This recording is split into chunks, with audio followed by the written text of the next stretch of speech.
But another intriguing aspect about you is your interest in extreme outdoor survival trainings.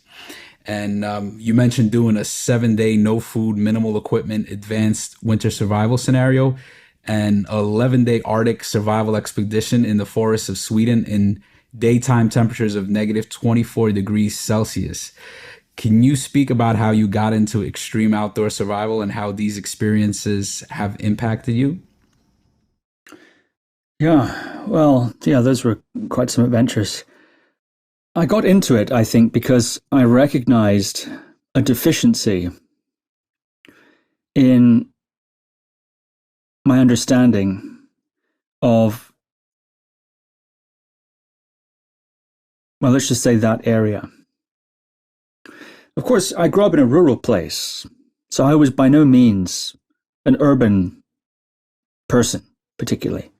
But I recognized that if something was to happen, or not even if something was to happen, I recognized that when I was out in nature, I didn't really know the first, what was up and down in terms of survival. So we're talking survival here. We're not talking about, carving a spoon and, living comfortably in the nature, etc. That's another matter. It's sort of, sometimes they call that bushcraft, right? Living in nature. So I think that's a very amazing skill set too. But we're talking about survival. In what order do things kill you? What is the relationship between my body and my environment? And I learned as I began to study this area and began to train in this area with people who knew a lot about it, that a lot of the things I thought were wrong, or I'd never thought about them actually. I recognized that some people only think about these things when they're in trouble. And I witnessed that a lot. So people would suddenly, in a situation like that, on a controlled course, want to set up rabbit snares as the first thing. Because, heaven forbid we miss a meal. Well, it turns out you can go a good month without eating, and, it's not likely to kill you, although you might lose a little bit of weight that way. It's not advised. But you can actually survive quite a bit longer without food than you might think. Water, on the other hand, yeah, you're going to need some water in 3 or 4 days, or you're going to be in really big trouble. But on the other hand, how can you purify your water without fire? And on the other hand, if it's raining and you get cold, you can die of hypothermia in, say, 3 or 4 days. So maybe 3 or 4 weeks without food, perhaps longer, 3 or 4 days without water, 3 or 4 hours if you have hypothermia. So that's interesting. So that changes the order that you must proceed. It's a reality check as to the order you must proceed. You get an understanding of yourself, of the body, of one's organism, and also of one's environment. So I find that to be very interesting. Of course, the other thing that I think everyone would automatically assume, and it's true actually, is that you face your own, it's a test of psychological mettle also, and emotional fortitude. Some of these things can be a test of that. Just the discomfort in some of the most basic trainings that I attended at the very beginning, just simply the discomfort of being outside. I mean, I like to be outside, but it's the context. When you're in a kind of situation where they're training you to survive and all this sort of stuff, it's kind of uncomfortable, and you don't have the stuff you'd like, and it's you're not in control of what's happening next. It's a little bit uncomfortable. It can be a little uncomfortable. I'm talking about very early, and then of course it becomes much more uncomfortable later on. But that discomfort is clarifying, and actually, in some ways, purifying. In some ways. So I found that to be the case. So I love the skills, the understanding, and then, of course, from that comes appreciation of one's body and of nature and of the environment. There's an appreciation that comes after you get, when you get past the sort of suffering stage, as well as the test of one's, the reset and of one's comfort levels, the test of one's mental strength, voluntarily exposing oneself to discomfort like that, in a safe way, of course, is, I think, very beneficial. So I learned a lot of things from that. Yeah. Teamwork, you learn about teamwork, you learn about leadership, you learn about group dynamics, and you learn about human psychology, what makes people break, what they look like when they're going to break, what kind of decisions they make and actions they take before they break or quit, and that sort of thing. How to rally a group, how to get things done in a group when people are diminishing in their capacities with every day. So this, all these sorts of things, what do you like in those situations? What do you like in a leadership contest? When you're either contesting for it because you need to wrest it off of somebody because it's going badly wrong, or perhaps you're being challenged, or this sort of thing. So how do you deal in those situations? What do you like when you haven't eaten for 3 days and you're fantasizing, as I was, about going back to the pub, hotel that I'd stayed in the night before the course began. The stay is sort of, you stay at a place before you go out there. I stayed in this sort of pub hotel.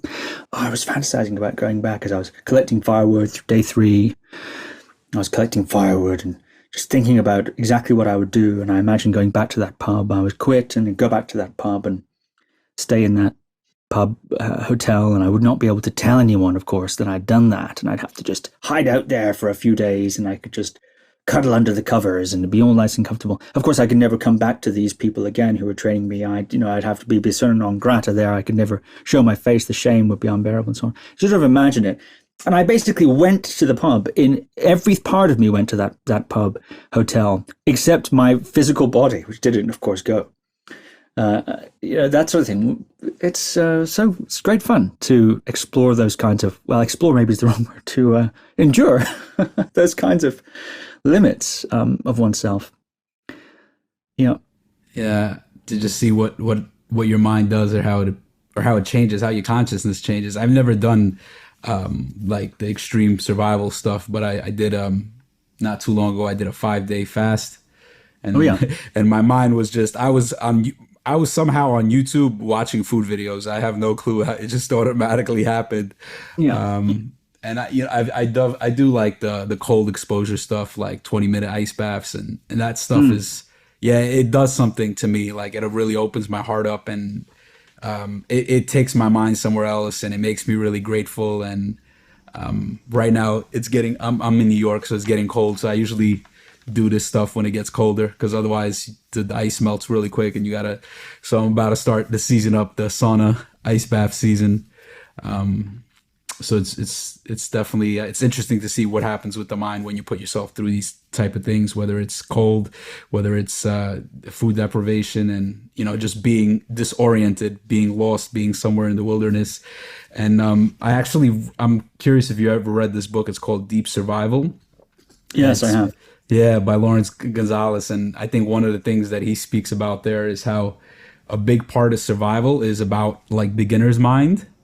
And I think he says that the people that are most likely to survive are actually like kids under the age of 7, and the people that are least likely to survive are kids that are over 7, like in that group, because by that point they already have these kind of mental models and representations of the world, so they can't see the world in a fresh way. And a big part of survival is just being very fresh, very in the moment, and that kind of relates back to meditation. So I can see how there's also that element that intertwines with it. Yes. And it relates to meditation also, because you could really put your practice to the test there. Or, if you think you have a degree of, say, attainment, for example, or realization, as many of my guests on the podcast claim to have, those kinds of situations are, I think, excellent clarifiers or sharpeners of that attainment, if it's there, or just showing you where perhaps there's more work to be done.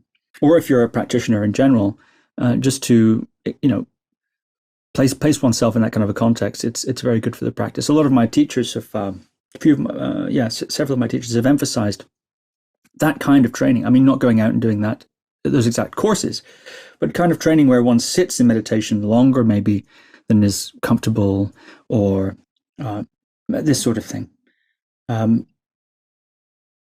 To see what one's made of, essentially, and to test one's practice against this. Is like weightlifting, isn't it? Or strength training. You get to a certain level of strength, you've got to put more weight on.